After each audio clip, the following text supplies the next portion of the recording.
Krishna always surprises me.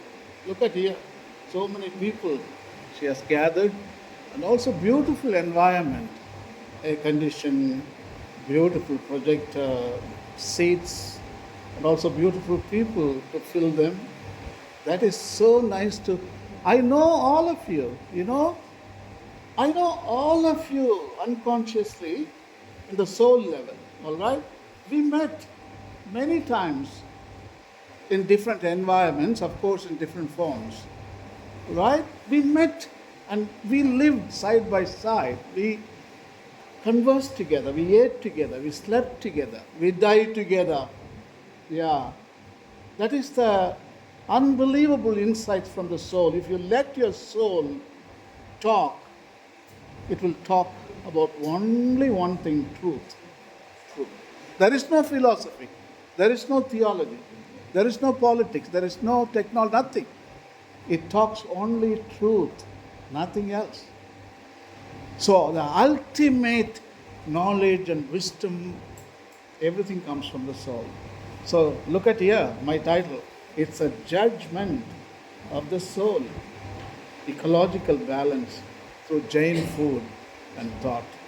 I'm so happy all the introduction, those who gave introduction this morning, everybody was particularly explaining about the scientific part of ecological balance. That helps me to advance with the philosophical, I am a Jaina philosophical discussion. Thanks for that wonderful insights you gave me. Dr. Priyadarshana, really I'm honored with such a deep insights this morning. And also, I would like to thank Brother Thomas, Brother Arul. They are the great teachers. I am so happy and honored with their presence. And Mrs. Priya Regis, recently she retired from the state of managership from the Indian Bank. And we welcome and we wish you a very, very peaceful and happy life in the future. And Mr. Regis, my wonderful friend, my mentor, I call him. Look at him, he always goes. He was born with the gimbal and the telephone, I guess. Look at him, all the time he has only gimbal in his hand. He's a very good YouTuber. And also other people, I know all of you, especially Mr. Jain here. I am honored by your presence, and really, I have met you many times in my previous births. We have been together. All right? Wonderful. Dr. Priyadarshana, can I proceed? Welcome all of you. Welcome all of you. Okay, this is the methodology I'm going to follow. First 15 minutes, ecological balance. Already, introduction, many people talked about it, so I can skip the whole matter, I guess. The second 15 minutes will be Jain food and thought. Together I deal. The third one is denial of the soul. I mean, today, the individual karma, now it has ended up in a collective karma. That is 8 billion people karma. So, which is denial of the soul. So that is sad part of our discussion, 15 minutes. And the last one is the path to renewal, which can be achieved only by Ratnatraya, those 3 gems of Jainism: right knowledge, right faith, right knowledge, right conduct. Yeah, conduct. So these are the 3 going to decide the fate of our universe. What is ecological balance? As already put it, ecological balance is the state in which organisms and habitats interact harmoniously in a system. It's a very, very small definition I am giving you. In Jainism, I can put it in a different way. Susham Susham Kal, the face of absolute happiness. So that is the ecological balance. The opposite is Dusham Dusham Kal, the face of absolute sorrow. I think we are in that state. I want to warn you. So we have drifted into heading towards that. Thanks, Dr. Priyadarshana. So from a Jain perspective, caring for the earth and those most vulnerable is intrinsically connected and deeply rooted in Tirthangara Mahavira's teaching, the 24th Tirthangara. He calls it Vigai. His teaching calls on Jains to embrace a holistic approach to care that respects the integrity of all creation and non-violence to all beings. It is a religion of compassion, of universal love. It considers the welfare of all living beings, that is Sarvodaya, not man alone. Usually, most traditions are concerned with anthropocentric motive, but here, earth-centered, creation-centered, ecocentric, in which humans also included. They are not excluded. They are part of the whole creation. That is the insight we get from Jainism. Mahavir, he teaches a profound lesson to not the people of that time, particularly to the people of this time, this age. Unless we live with ahimsa or non-violence and reverence for all living beings in our hearts, all our humaneness and acts of goodness, all our vows, virtues, and knowledge, this PhD or master's degree or bachelor's degree, all of them are meaningless and useless. Here is Mahavir's quote: "He who harms animals has not understood or renounced deeds of sin. Those whose minds are at peace and who are free from passions do not desire to live at the expense of others. All beings are fond of themselves. They like pleasure. They hate pain. They shun destruction. They like life and want to live long. To all, life is dear, hence their life should be protected. If you kill someone, it is yourself you kill. If you overpower someone, it is yourself you overpower.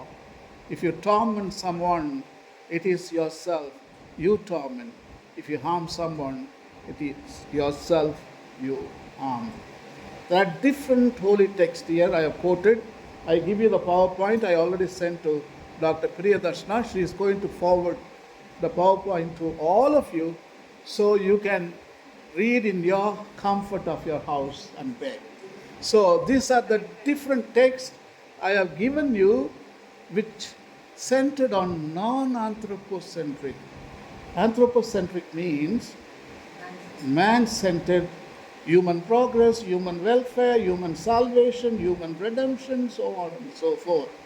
But here, non-anthropocentric is the whole creation welfare. Sarvodaya, Mahatma Gandhi put it. That is what we learn from Jainism and this great text. Today, United Nations, all the conventions on climate change, the last one was in Dubai. So all of them talk about this, the ecocentric approach. Unbelievable. After 2,500 years, the 220 nations, all of them are coming to the same mindset. Man is just part of the whole. We have been treating humanists out of the whole. Everything is created for his own amusement. That was the philosophy and theology. Many books have been written, but now we are part of everything. If you squander natural resources or natural wealth, we are going to be doomed very soon. So that is what these scriptures are telling us. You can read them a little later, doctor, or you want to read for them because I can't pronounce? All right. Okay, the Bible, Genesis also has the same statement like Jainism. I mean, it says it should not be anthropocentric.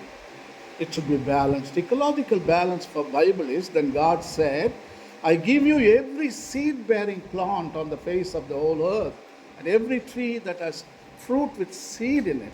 They will be yours for food." He is talking to the whole creation. whole natural order. God is telling them, all of you eat only vegetarian food, nothing else. No meat is He never intended to any creature. They will be yours for food and to all the beasts of the earth. Even animals were vegetarians, and all the birds in the sky and all the creatures that move along the ground, everything that has the breath of life in it. I give every green plant for food, and it was so. Where did we go wrong? All the holy text talk the best, the good stuff. The mistake is made in its interpretation. God made everything so beautiful and simple. Humans have complicated it. That is what the truth is all about. Human people have complicated what God has made. So that is, the Bible is so rich and it comes to life when we see through the lens of Jainism. Unbelievable. Isaiah, Prophet Isaiah, writing around 1000 BC, 500 years before Mahavir, is writing as follows: the wolf will live with the lamb, the leopard will lie down with the goat, the calf and the lion and the yearling together, and the little child will lead them. The cow will feed with the bear, the young will lie down together, and the lion will eat straw like the hawks. The infant will play near the cobra's den, and the young child will put its hand into the viper's nest. They will neither harm nor destroy on all my holy mountain, for the earth will be filled with the knowledge of the Lord as the waters cover the sea. You know what? In the beginning, even dog family, cat family, only two families, they eat meat. Only two families. Another family, even primate family, humans are eating the meat. But actually, dog family, cat family, they are the non-vegetarians. How it happened? Because of mutation. You know, God gave the commandment, but the mutation gave them ability to go for kill one another. So, but now the same mutation is coming back. That is what Prophet Isaiah is telling. Of course, Mahavir was right in 2500 years before when he said this. Exactly 500 years after Prophet Isaiah, Mahavir is interpreting in the same way. The same time is coming, vegetarian. So this is not a utopian statement. It is a real stuff. Huh? The time period. 1000 years before Christ. 1000 BC. Yeah. So this is the word what scientists use to describe what ecological balance is. Climax ecosystem. That is a scientific interpretation. Or the climax community. All right? Listen carefully. The climate community represents a stable and harmonious state within an ecosystem. What a relief. What a relief. Dr. Priyadarshana, my God, this small creature could make so much of noise. Unbelievable. Now it's a I was kind of hell, now liberated. Already I attained moksha. Okay? Already I am liberated. Jina, I am a Jina. Everybody is Jina because see there, the liberation from the fan. We are all Jinas. All right. The climax community represents a stable and harmonious state within an ecosystem where the species and their interactions are balanced, resembling a well-rehearsed performance. That is what Jainism says. The climax ecosystem is, they call it, what is that? Utsapani? Utsapani. And the degrading, Avsarpani is degrading from the righteousness, descending order. So, this is the climax ecosystem, the climax community. There are only three agents here: producers, consumers, and decomposers. Whether it's a cosmos or the universe, only three components of the earth. So all of them live in balance. That is called the climax ecosystem. Not for 100 years, not for 1,000 years, for millions of years.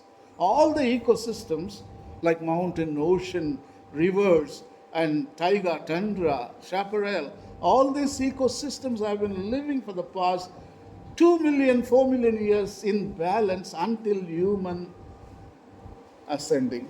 When human beings came, they destroyed everything. Without human species, this world will be a better off. That is what we have proven so far. Genesis gives you an excellent definition on what is ecological balance. Then God saw everything that He has made, and indeed it was very good. The evening and the morning were the sixth day. Very good. That's how the Creator saw. In other words, Ajiva and Jiva living in sacred balance. It's a soul's mandate, the truth. There is nothing else. Ajiva and Jiva living in balance. Asoka the Great, his father Bindusara was the fully Jain. His grandfather Chandragupta Maurya was a fully Jaina. In Charavana Belagula, his feet was also there. So his grandson is writing. Because grandson is also very much influenced by Jaina ethics, but he was a Buddhist. That's what the history states. Listen what he is writing, all Jaina ideas. Here, no living thing having been killed is to be sacrificed, nor is the holding of a festival permitted. You know, all the festivals about slaughter.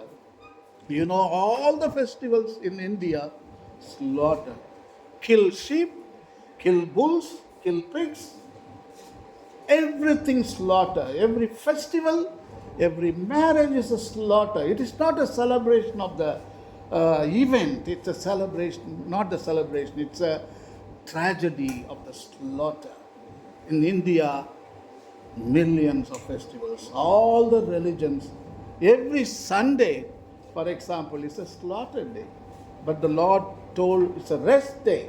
Give rest to everybody, to chicken, to beef, to all the slaughterhouses. But that is the day the whole system is pushed to the extreme. Asoka, his name is Piyadasi, sees much evil in festivals. Many hundreds of thousands of living animals were killed daily for meat. But now, at the time of this writing, only 3 animals are killed in his palace in Pataliputra. In his palace, many animals were killed, but now he has given an order, only 3 animals, 2 peacocks and 1 deer. And also he gives away his own taste also. We know Ashoka liked peacocks and the deer. So here, and the deer not inevitably, even these 3 animals will not be killed in the future. Rock Edict 1. The second one, the Rock Edict 2, you can see medical care for beast and men, he writes. See the care of animals. And when you come little down, medical herbs, whether useful to man or to beast. And the last one is, he has planted so many trees and he dug wells for the use of men and beasts. To be generous to Brahmins and Sramanas. Sramanas are the prototype of Jains, they say. It is good not to kill living beings. Jains are Shramanas. Sramanas, yeah. Okay, good. So Sramanas is Jains. That's wonderful. He gives a special place there. All the time he mentions Sramanas and Brahmanas. Brahmanas are Vedic. Sramanas are just like a protest. They Jains protest. and the Buddhist, yeah. were called Shramanas in ancient. Ancient times, okay. It is good not to kill living beings. Abstention from killing and non-injury to living beings. For I consider that I must promote the welfare of the whole world. See the welfare of the whole world. And indeed, there is no better work than promoting the welfare of the whole world. Good behavior relatives towards Sramanas, Brahmanas, and abstention from killing living beings. See how many times he repeats. not to kill any living being. That shows the mindset of India, the soul, the status of our rich ethics in Indian, at least in the old times. But now, where did we lose all that? I wonder.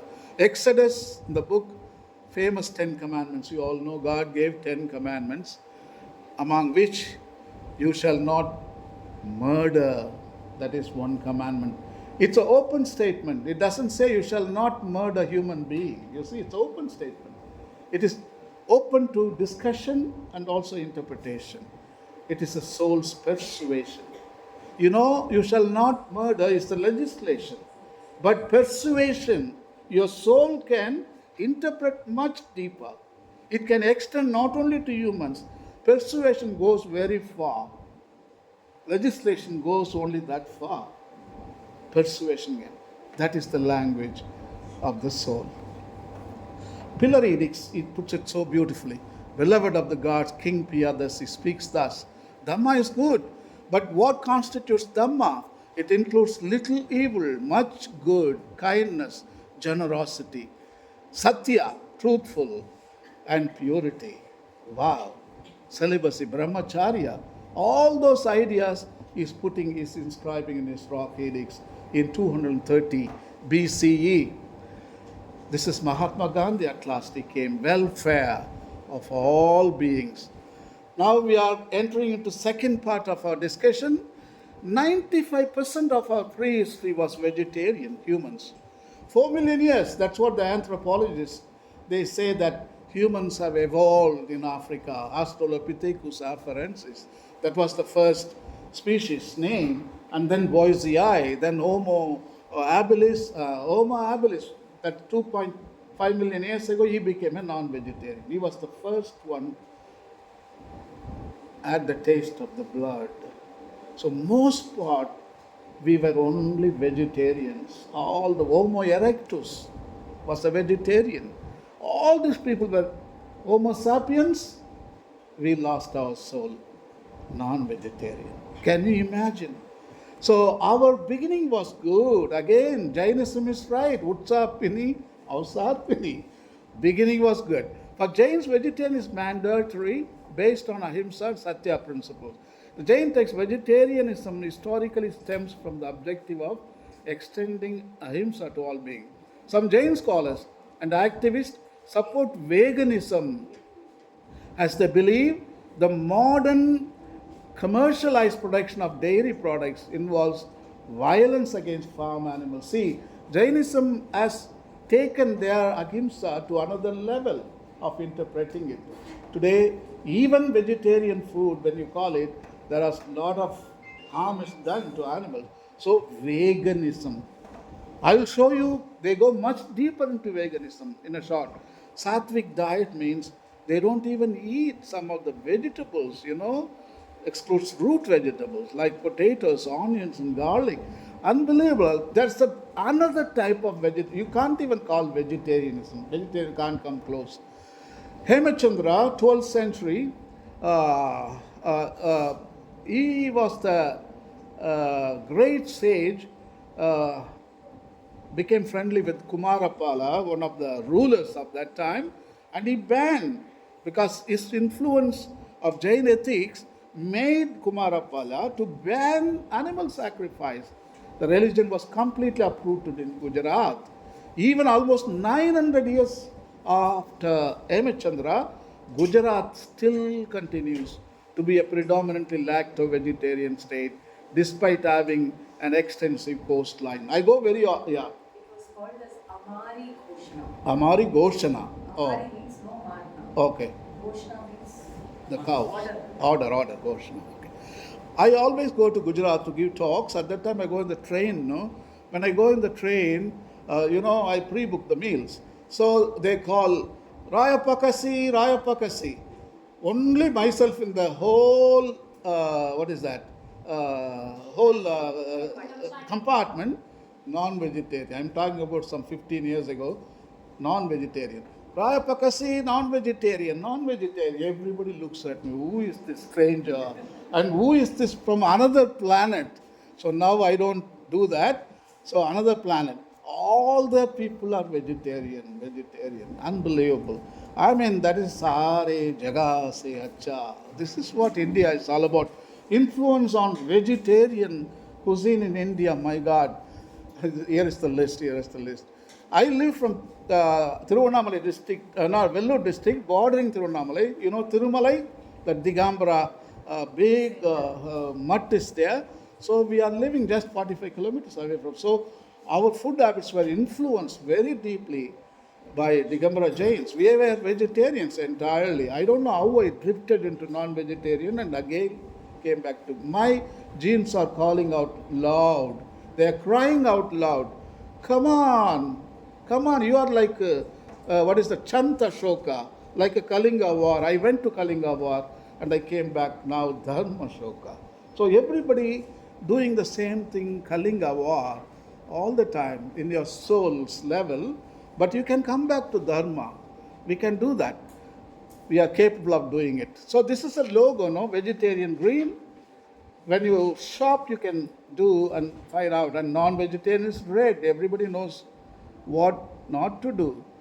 Because veganism based on ahimsa, asetya, asteya. Because we are stealing.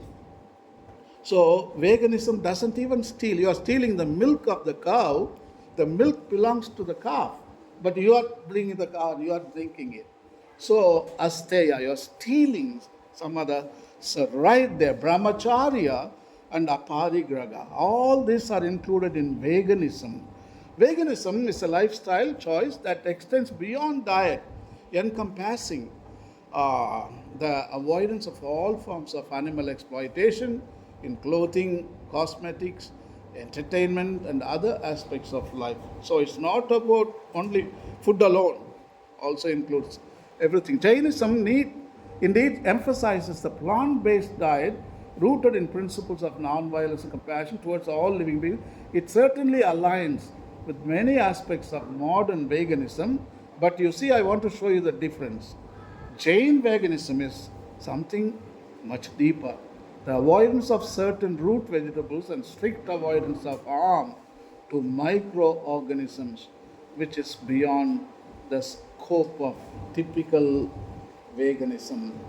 That is amazing. That is what Jainism is all about. So, veganism and Vigai. Vegan is the term coined in 1944 by British animal rights activist Donald Watson. You all know that. So 18 years later, understanding that dairy production was unethical, he stopped consuming dairy. He founded a vegan society to make a distinction between a vegetarian and a vegan lifestyle, which excludes all animal products. What is Vigai anyway? Though the term was coined recently, the philosophy can trace back to Jainism, where ahimsa broadly embodies non-violence in our lifestyle, with a particular emphasis on a diet that aligns with veganism. The term used by Mahavir is Vigai. This is what is Vigai. See, milk, curd, butter, ghee, 9 kinds of food people should avoid. And the term Vigai means, Gai means 4 gatis. I mean, Gati is a place of birth for life, human, celestial, hell, and animal and plant kingdoms. And Vishesh means that which increases the movement. Thus, Vigais are foods that increase the transmigration of the soul in the 4 Gatis or place of birth for life. Vigai gives rise to agitation, Vikrati or Vikar. Tamil வார்த்தை ஒன்று இருக்கு விரக்தி. That is the ultimate word, comes from Vigai, virakti. All the epics of Tamil epics and Tamil Sangam literature is all about, they want to ban virakti. They tell, come on, you don't need virakti in your life. You can summarize all the frustrations, setback. Detachment. Virakti. Virakti from the Vigai. Vigai. Detached from the Vigai. Vigai. If you don't want to feel Gati. Yeah, correct. Oh, sorry. Yeah, if you want to Virakti, yeah. Detached from these. You have to detach from Vigai, correct, yeah. So, Vikrati or agitation can be at the physical, mental, psychological, and spiritual level, you see, this is the thing already in the introduction. Somebody spoke about it: anger, ego, deceit, greed. That's wonderful. Already they spoke it. According to Jain text, a stravaka, a householder, should not consume the four mahavigai, that is wine, flesh, butter, and honey. And the five, the fruit, the ficus res mosa. You see, the very, very detailed analysis Jainism has given us. At the psychological level, Vikriti is mental agitation or distortion of normal senses that arises with the consumption of vigai. These foods enhance anupashantavastha, or the restless state of mind. Vikriti or mental agitation give rise to four, that is what, Krodh, Man, Maya, Lobh. These four are the basis for attachment and aversion, Rag and Vesha, the cause that prevents the soul from achieving its true potential.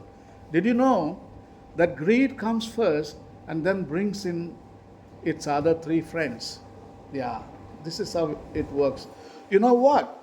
We are talking about 500 BCE. Mahavir is talking about this unbelievable truth. Today, research shows the scientific community is attesting to that. They are telling, yes, this non-vegetarian, all this stuff causes much psychological distress. Can you imagine that? Now, everything is validated, all the philosophies. At physical level, soul is not heard. Soul is crying out loud, stop it, don't do that. It's not heard. Physical level, you put more drink, nasha, booze, and you put more meat to silence. You spend a lot of money to silence the simple heart, and you end up in the hospital later on. You didn't listen to the soul. At physical level, vigai are responsible for pramad or inertia. It's an inaction, completely. Inaction means you are not listening to soul. So, the main reason for attracting karma, inertia, is the tendency to remain unchanged and remain disconnected from the soul. At spiritual level, the downfall of the soul, completely you have buried the soul. I mean, you have done all the death rites you have fulfilled. At spiritual level, the 9 vigai which cause agitation become a reason to destroy brahmacharya, and this leads to a downfall of the soul. These foods, especially animal-based products such as meat, honey, butter, give rise to sensual desires. The jaggery also, it destroys your health. All kinds of alcohol, wine cause harm to brain, and oil to give rise to diseases and agitation. Brahmacharya is not always relating to sexual desire, but seen as attachment to senses and the desire to gratify the senses. Our attachment to our senses is parigraha, or possessiveness to the material world. The third pillar, Edict Ashoka, writes in the middle, it is these things that lead to evil, to violence, to cruelty, anger, pride, and jealousy. He justifies, really, he approves the teachings of Jainism in the third pillar edict of Ashoka. Sangam period literature is wonderful. Tamil, you have got many references. I can give you 3 hours of quotes from Tamil literature, 5 major.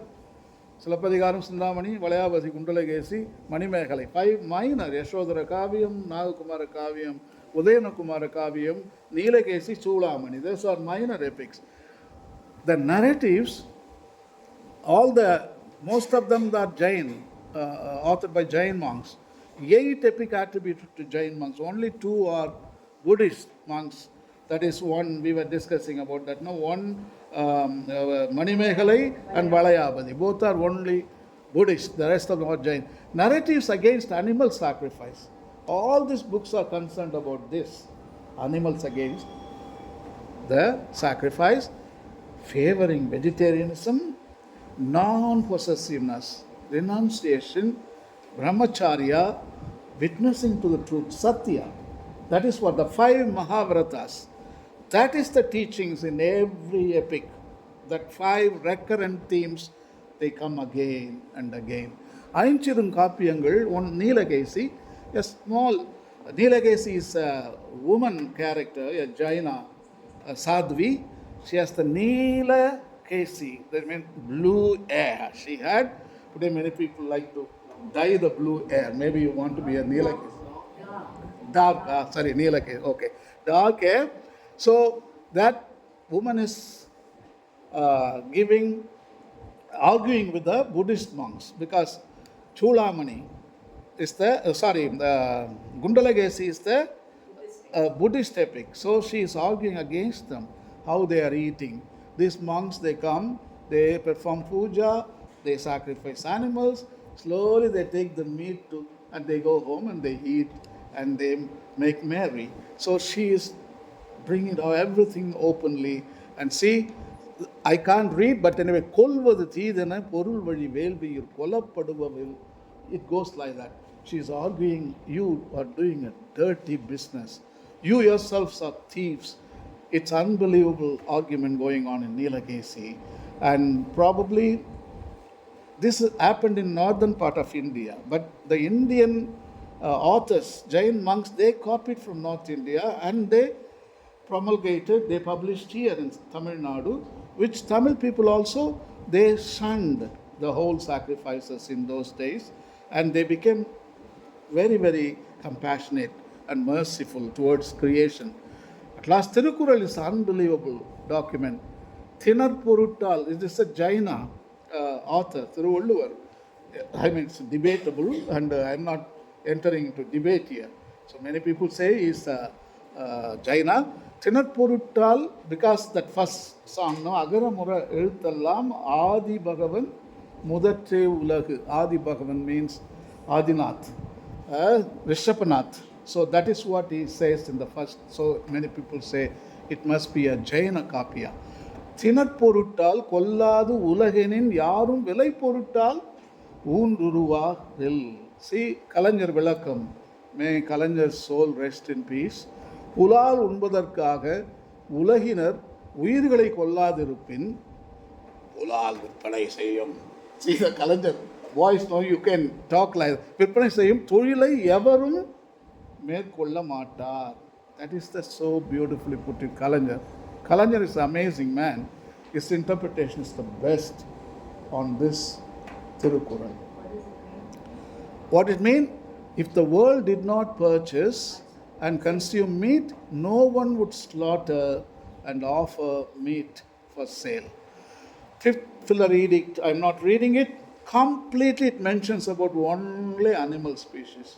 Parrots, tigers, deer. See, is fully dedicated to ban the animal sacrifice and also promote the welfare of the whole world. So such a soul-searching edict. It's unbelievable. He put his heart and soul in writing that.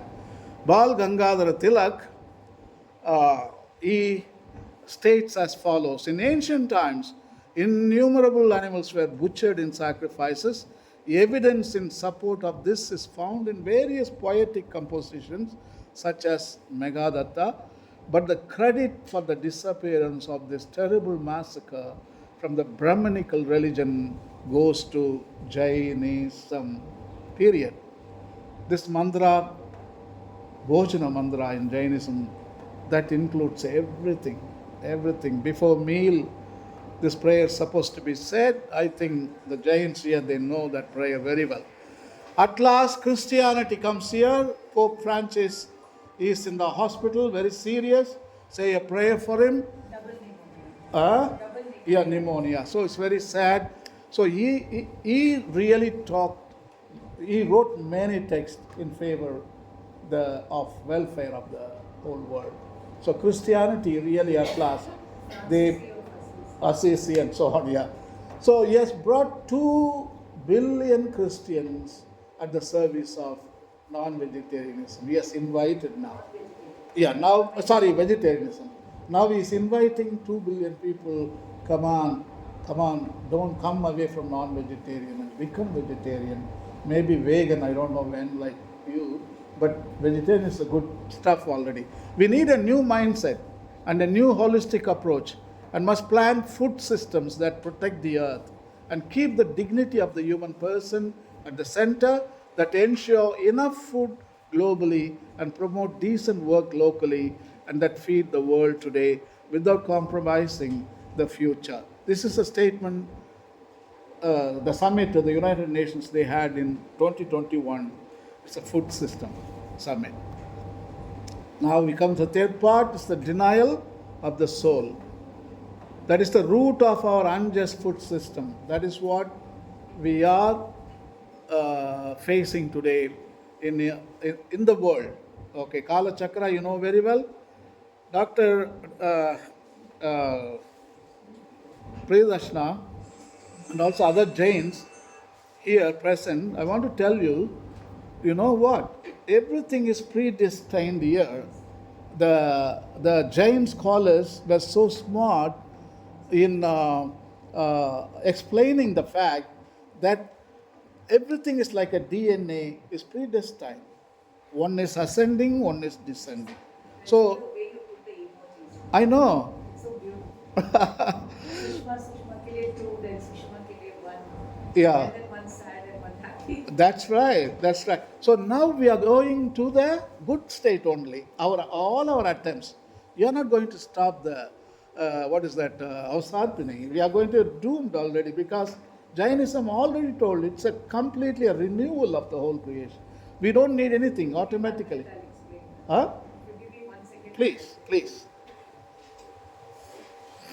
According to Jainism, life is beginningless and endless. So also the world is beginningless and endless.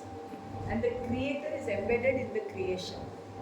Right? Yeah. So origination, change, permanence happening at the micro level, macro level, cellular level, at the spiritual level. So this is the time cycle that moves automatically. Even though time moves cyclically, we measure it. Even though time moves in a linear way, we measure it in a cyclic way. Yeah. So here you have the first era. Actually, there is no first. You know, it's a circle. So somewhere we have to start. So this is all good. All the like it is the Garden of Eden. You know, all are very happy. The wish-fulfilling trees are there. Then the wish-fulfilling trees, the quality decreases a little. So then you have. That's why he's put one smile. You know, this is Sukham, and this Sukh is reduced. So one smiley here. Now then slowly it becomes Sukham, Dukkham. Okay, Sukh and Dukh. Sukh and Dukh, you all understand? Yeah. Then comes the more Dukkham, Sukham. So more Dukh, less Sukh. Yeah. Then this is Dukkham, only Dukh suffering today. Yeah. No real happiness. We are destroying, we are taking to all kinds of things. And slowly this will be for 21,000 years, and this will give room to this one. Only Dukkham Dukh. This is the Ghor Kali Yuga. This is where the humanity will close after this. Mhm. Only demonly Yeah. forces will be operating. So now this will repeat. Evil. This will repeat. Yeah. Then this will so that's what you have put here, double Dukha. Yeah. This is repeating over here. Okay, this will remain for 42,000 years. 21,000. After that again there will be a increasing order. So here we put a snake over here. So the snake tail is here, it grows here. Here the snake face is there and it grows down. That's why the word sarpa. Okay. Ava means decreasing, ut means increasing. So all things will start increasing again. So goodness, quality of the soil, food, values, everything will increase over here, and then again this state will come. And then again automatically there will be a decrease. So this time cycle goes on and on and on, and the 24 Tirthankars come during this period. Yeah. This period. And which period? Wait one second. This period. All the 24 Tirthankars, they came this period. Yeah. So in this period there is no dharma, No. there is no liberation. There is no liberation in this state also, only during this state.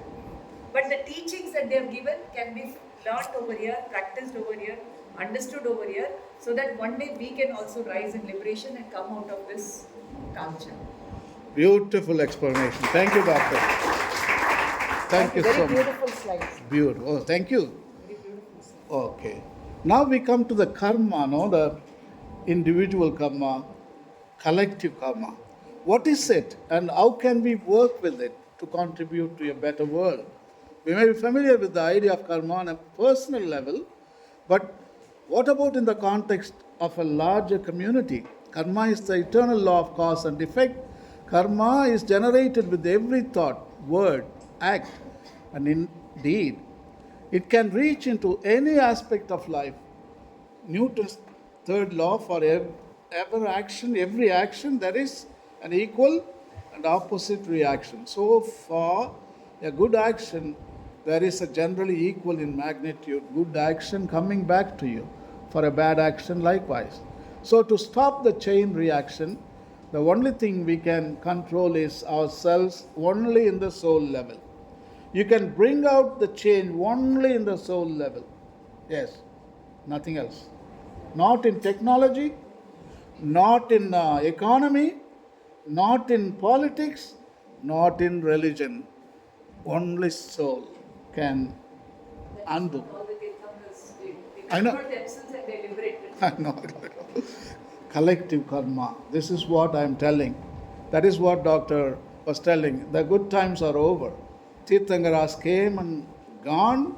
There is no chance of becoming better now. Now we are doomed. So it is our sarpini. So karma works on a collective level too. Collective karma means a group of people sharing the same karma. There is the collective karma of race, of nations, and there is the collective karma of the world. 8 billion people karma right now is doomed. Collective karma is part of life because this is how we learn to work together in an organized and productive way. It's people working together who produce civilizations with their various cultures and societies. All the great achievements of humanity are the result of cooperative efforts. Some of our brightest movements have occurred on a collective level, and some of our darkest as well. This is the time. Charanga Sutra, 6th lesson, puts it so beautifully. Some slay, this is a collective karma quote, okay? Some slay for sacrificial purposes, some kill for the sake of the skin, some kill for the sake of the flesh, some kill them for the sake of their blood, thus for the sake of their heart, their bile, the feathers of their tail, their big or small horns, their teeth, their tusks, their nails, their sinews, their bones, with a purpose or without a purpose. Some kill animals because they have been wounded by them, or are wounded, or will be wounded. So I think. But now man is killing. Yeah, exactly. We have come to that point. Doesn't take too long. You have to. Then man will kill each other. Also, you eat animals. At last, nothing will be available. You will be eating man as well. So that is how things are in China already. You know, in the media portrayed that they are eating the human flesh also. Fetus. Yeah, fetus. Yeah. Does bad karma cause a chain reaction? Yeah, I agree with that. It is reflecting in our own lifestyle. Yeah, every day in the family, in your own personal life, we see chain reaction is going on. The production of food. See how one evil perpetrates a chain of evils. Here, I have written here, the production of the food and goods involve multiple stages. From the stage of planning to the stage of execution, aram and samvaram. It starts with an idea followed by implementation and execution using time, natural resources like land, air, water, and simultaneously causing harm to other life forms in every stage of execution. And the expansion of such activities, every life form, from 1 sense being to 5 sense beings, are caused harm, and in most cases are killed in obtaining these products. For example, forests are cleared for rearing farmed animals. Due to deforestation, various plant, insect, and animal species are killed. Many insects, animals, and birds are left homeless, and various species over the last few decades have gone extinct. Look at the chain reaction. For one action, there is a reaction, multiple. Anyway, greenhouse gases. It's all collective karma. It could be argued that red meat and dairy have a much higher footprint because its emissions are dominated by methane, a greenhouse gas that is much more potent but has a shorter lifetime in the atmosphere than carbon dioxide. Methane emissions have so far driven a significant amount of warming, with estimates ranging from around 23% to 40%. It used to be only 15% some 20 years ago. Now it's reaching almost 50%. The greenhouse gas methane is responsible for the climate change. That's very dangerous. See the graph? Methane is the biggest problem, but it is short-lived in the atmosphere. That's a good news. Carbon dioxide lives for 100 years. Methane lives only 22 days and it disappears. But still, we are putting so much of heat. The issue of water is another problem because of meat eating. The poultry, the beef farms are using so much of water. This is the graph. Look at the beef, lamb, goat, pork, rabbit, chicken. All of them they are water depleting farms. Nothing else. For 1 pound of meat, you are wasting how many gallons there? See there? 1,000? 1799 gallons of water in order to produce 2 pounds. 1 kilogram is 2 pounds. Here is 1 pound. So 2 pounds is 1 kilogram. For creation of 1 kilo, double, you have to double up. You have to double up, and that is the emissions what we are making here. Water is used, yeah, exactly. This is the emission here. We are the beef industry and the lamb industry. They are the biggest polluters on the planet. That's why United Nations have started some 10 years ago a campaign called No Meat, No Heat. As we see in these graphs now, methane emissions are large for beef and lamb. This is because cattle and lamb are what we call ruminants. In the process of digesting food, they produce a lot of methane. If we remove methane, their emissions would fall by around half. It also matters a lot for dairy production and a reasonable amount for farm shrimps and fish. Acharanga Sutra, he who ingests these animals does not comprehend and renounce the sinful acts. He who does not injure these comprehends and renounces the sinful acts, knowing them. A wise man should not act sinfully towards animals, nor cause others to act so, nor allow others to act so.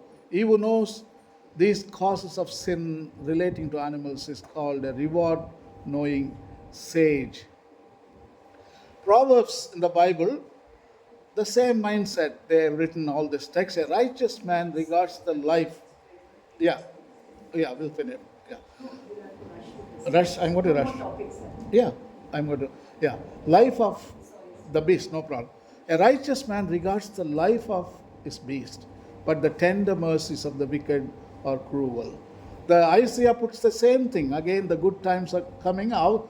Utsarpini is coming. Okay, people who continue. Sorry, that is later, I have to say. But here, the actions against the animals, they really denounce all the actions. Even Prophet Isaiah, people who continually provoke me to my very face, offering sacrifices in gardens, who eat the flesh of pigs, and whose pots hold broth of impure meat, who say, keep away, don't come near me, for I am too sacred for you. Such people are smoke in my nostrils, a fire that keeps burning all day. Even God abhors meat-eating people. He says, don't come near me. I hate you. World hunger can be solved with vegetarian diet. See, one non-vegetarian meal is equals to 15 vegetarian meals. So much of grain is fed to animals in order to produce meat and water. So we could feed the whole planet. There is no hunger if you go to vegetarian and vegan mindset. The goodness of the earth, it can feed everybody. Enough resources available, but only humans, they tamper with the goodness of the earth. Some may be concerned about whether a vegetarian diet is healthy. Look at the Jains, Gujaratis, and Brahmins. That's the only one example I give you. They're all smart, beautiful. They are health in mind, body, and spirituality. That's it. A path to renewal. The last. Yeah, this is the denial of the soul. We are doing that. So the last one is part 2 renewal. We'll finish it on time. Ratnath, yeah, okay. Ratnatriya Jainism, the birth of new consciousness. Today, every nation they talk about Jain ethics and Jain philosophy, sustainability. Everybody, can you imagine? Even Mahavir would have never imagined his philosophy is going to be talked all over the world today. Sustainability, that is the ecological balance. What is it? Lord Mahavir and Jain ethics they have portrayed in the past. Every nation talks about ahimsa, not to hurt the soil, water, air, ajivas. We need to protect the ajivas and also the jivas. So that kind of thing is flourishing, I could say, starting to flourish. All right. So I call it a birth of a new consciousness based on the profound ethics. That is Chetan, no? What do you call in Jainism? Chetan or Chetan? Consciousness. Chetana, yeah. Chetana, yeah. It's the basic inner feature of the soul based on the spirit of the age. You know what is the spirit of the age? In German, it is called Zeitgeist. Zeitgeist. That is the movement which states that today we are in the spirit of the age. In other words, a Jain ethics, ahimsa, satya, aparigraha, brahmacharya, all those things are flourishing, coming back again. And the spirit of the age is not started by any religion, any pontiff, any political agency, no philosopher, no theologian. It is the voice of the soul. 8 billion souls are crying out loud. That is the spirit of the age. That is called zeitgeist. So today 8 billion people, they are listening to the voices of their soul and trying to do something about it. Because their time is over. It's a premonition, they call it. The soul's language, most of the time they brand it with this word, premonition. Premonition means it is in your genes. It tells you, it sends a warning, it sends a alert, it also advises. Premonition. Premonition, yeah. So it comes back, and all the 8 billion people today are feeling it in the soul level. That's why everybody wants to learn. Can you imagine some 20 years ago, if I gave this lecture, nobody would have come. Nobody would have come. They don't know what this nonsense he is talking about. But today, all these people also, they did not came here answering the invitation, but the soul is telling them, go and get something and learn something. All the souls together, we give hope. This is the hope. This is the victory. This is Jina. Every soul, there are insects here, there are microorganisms here, they are also with us. Ajiva is here, so and so. Their light is there, temperature is here. Ajiva and Jiva. We are all part of, in this room, we co-inhabit. So the same thing happening is also in the macrocosm. This is the microcosm. Tirumula puts it nicely, Andam and Pindam. This is the Pindam, that is the Andam. அண்டத்தில் இல்லாதது பிண்டத்தில் இல்லை பிண்டத்தில் இல்லாதது அண்டத்தில் இல்லை. Fantastic. What is out there? We were discussing in your room. What is happening in the inmost of your soul is reflects outside. What you are inside, அகத்தின் அழகு முகத்தில் தெரியும். What you are inside. Mahatma Gandhi put it Swaraj, inner Swaraj, outer Swaraj. Okay, Jainism emphasizes Ratnatriya, the right faith, right knowledge, and right on deck. That's it. It is the language of the soul, constitutes the path to liberation. These are known as the triple gems, jewels of Jainism, and hence also known as Ratnatraya. International community's consensus, see, to return to vegetarianism or environmental vegetarianism, wow, it is the outcome of the soul prompting.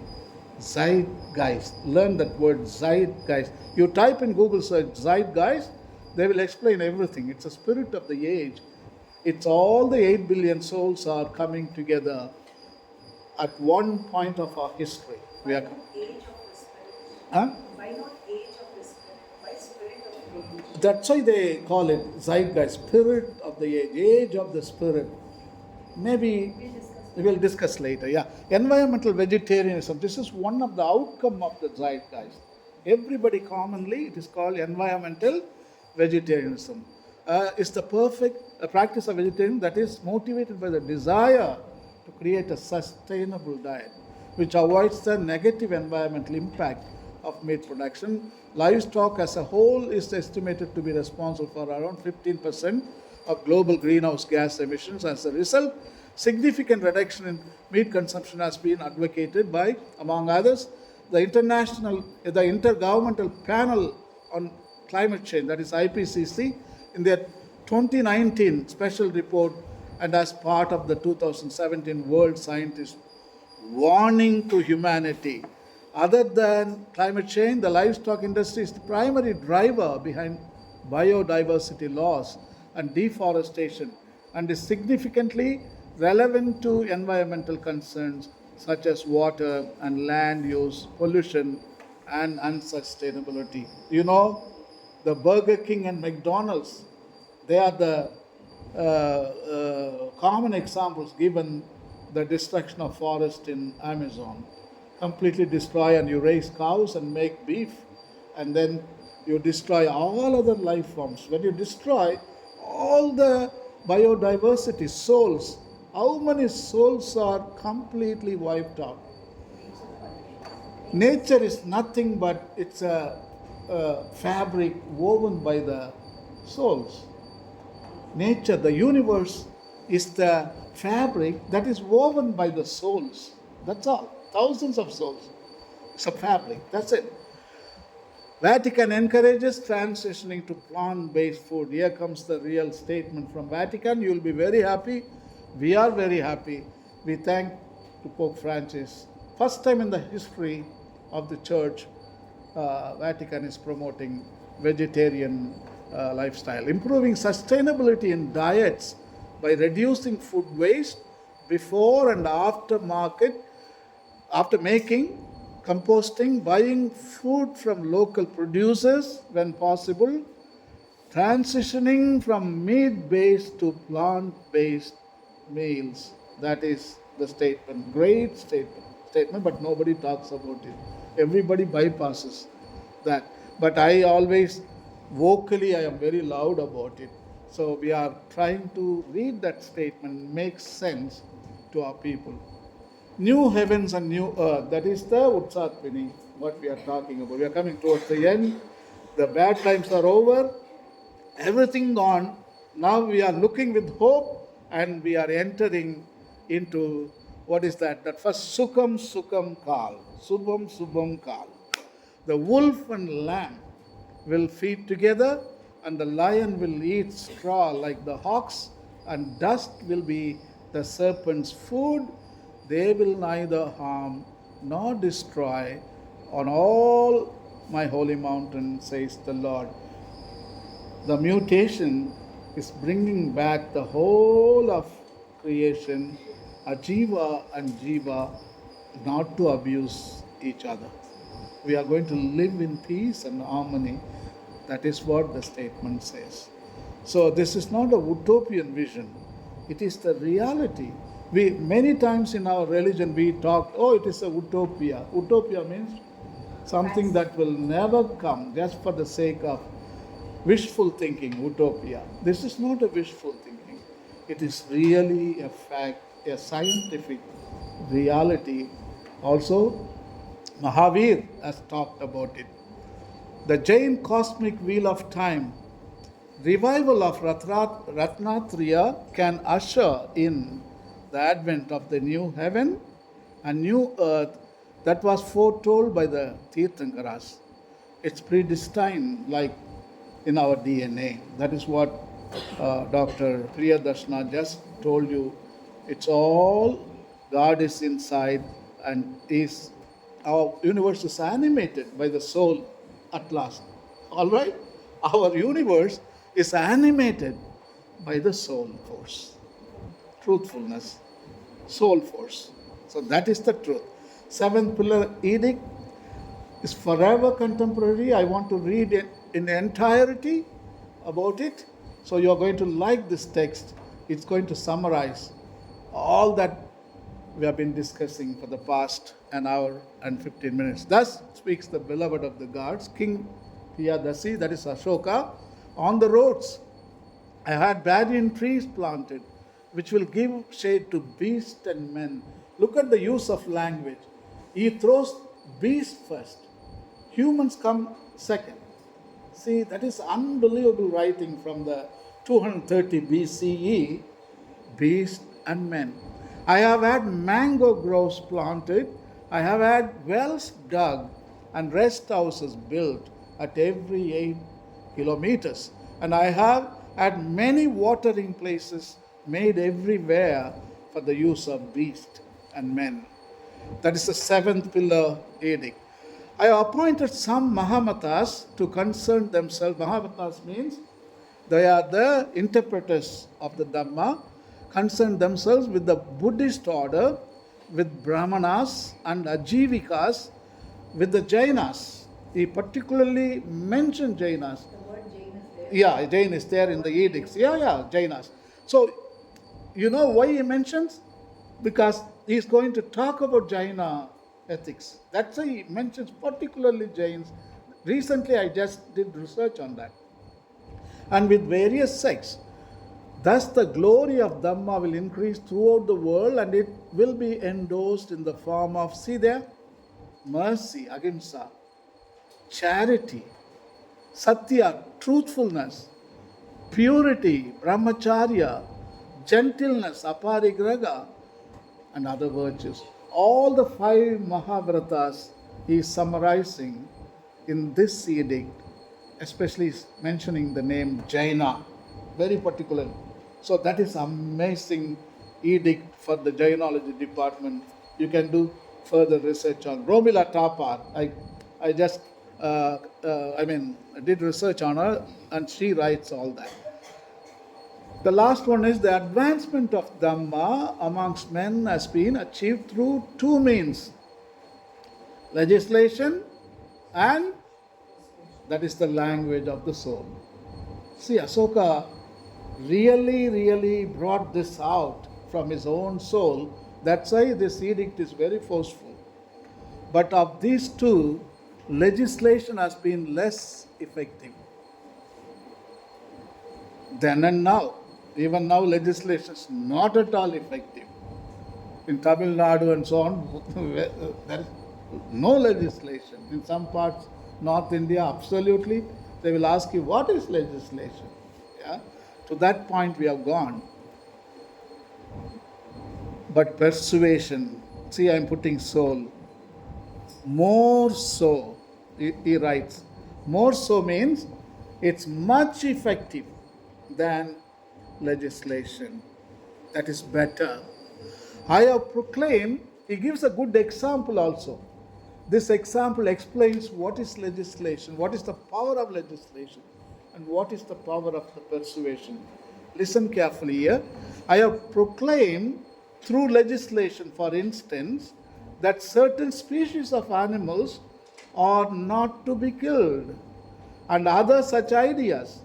But men have increased their adherence to Dharma by being persuaded not to injure living beings and not to take life. He mentioned only certain animals not to be killed, like peacocks, deer not to be killed. But the soul language prompted to his own people in his own kingdom not to kill any living beings. He told only animals and peacocks. See how the persuasion, soul goes all the way. Legislation can go only that much. Soul takes you much deeper. So that is what persuade. This edict is very good. I think Dr. Priyadarshana, you got to read that, especially the Mahavirata, seventh pillar edict. You just consult I that and have you. read them, but the word Jain, It's there, it's there, it's there, yeah. Anyway, the power of persuasion, Noah also termed as Chaitan, Atman, self or soul, consciousness, a gentle voice of a soul, a right faith, a right knowledge, and a right conduct. The ultimate perspective reveals, that is what Kunda, the second century great writer, he puts it, is a Digambar, no? So, Tattva Shraddhanam Samyak Darshana. okay, so yeah, what is that? Samyak Darshana? Sam, Tattvartha Shraddhanam okay, Samyak Darshana. That okay, means to know things as they are as is they are. right faith. Okay, okay. So, last quote I'm going to read for you from the great sage Kunda. The ultimate perspective reveals things as they truly are. The soul dependent on the real perspective is the right believer. So I think you are all right believers today to come here. I'm so proud of you. 1 hour and 15 minutes lecture. I mean, you have been able to sit through and listen. I didn't do anything. It's my soul was crying out loud. Because you being a soul, you are able to handle 1.15 minutes easily. Thank you and God bless you all. Yeah? That is just my information. Yeah, that is my name, Rayappa Kasi. I call it Kasisi. You know Francis of Assisi? In the 12th century, one who called brother sun, sister moon, brother wind, sister water, mother sister earth, brother wolf, sister lamb, even sister death, he called. So all of them are a cosmic family. We are all together, Francis of Assisi. Cosmic family. We are all we have only one Father, that is soul or God. That is only one Father, which birthed everything. All the souls were given birth by God the Father. So we are brothers and sisters, we are siblings. So we don't have to treat others like unfortunate beings. Anyway, my phone number is 877-850-4710. Email rayapakasi15 @gmail.com. My website is now, they did not pay the bill, I think. They closed the website. So at present, you cannot download the books. And the website was available for the past 20 years, isn't it?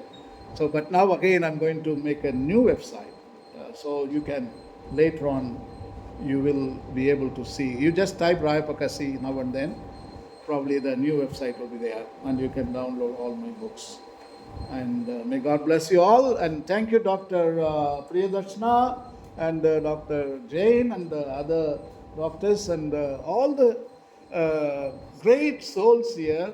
We have students from I DBJ thank you, and the College, students, of course. faculty and students. Yeah, of course, of course. The future looks good. Harish Mehta's college, DBJ. Oh, from there There also. they are. Oh, okay. Good luck. There they are. Good luck. You've got lot of potential. I see that. Okay? Come on, go and get the world. Okay? Make harmony and peace and live in righteousness. That's what the message. Ultimately, Aram. That is the one word in Tamil which summarizes the whole discussion of China ethics. Aram. Aram. Righteousness. That is what it's all about. Thank you. I can say Yeah. more aram will help you to be dependent on less porud. Oh. That is the real income. And you can experience the moksha here. Nice. So anybody has questions? Ah. We'll take questions, your responses, your reaction, what you liked about it. So unless 3 people talk, nobody can leave the room. Three people can respond questions. Yeah. Yeah. Give your feedback. It's three people and food is ready. I request all of you to please join us for lunch at the Department of Jainology.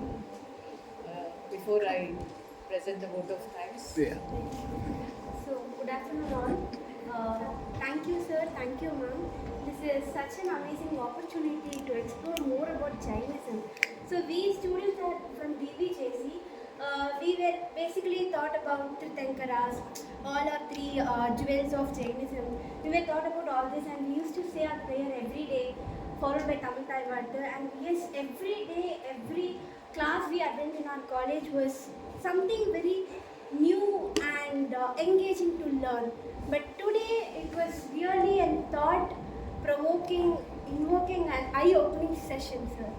Really, and what was my favorite topic was that Kala Chakra, you know, the cosmic Time cycle. wheel, time cycle. And yeah, I can actually, I'm a Hindu girl religiously.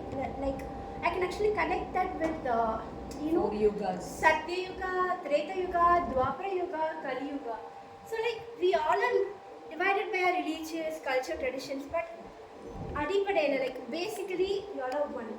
And Jainism is, I think, the very great tool for every person, maybe, you know, religiously, which can teach you everything for liberation. So, thank you all. Beautiful thought. Thank you. I'd like to thank my super senior, Mukundan Anna, yes, for such an initiation. Thank you. And all our faculty members, our HOD ma'am, everyone. So thank you so much. Thank you. Thank you so much. Good. Next, who would like to come? What you learned, what you liked. Just a word of appreciation for the scholar. Just a second, 1 second. Yeah. So please. Please. Yeah, okay. You come. he can- Okay, We Thomas. are in an age of utter despair. Sir, we would like you to. No, he can't. For the YouTube, sir. Yeah, okay. Okay. Okay, he's.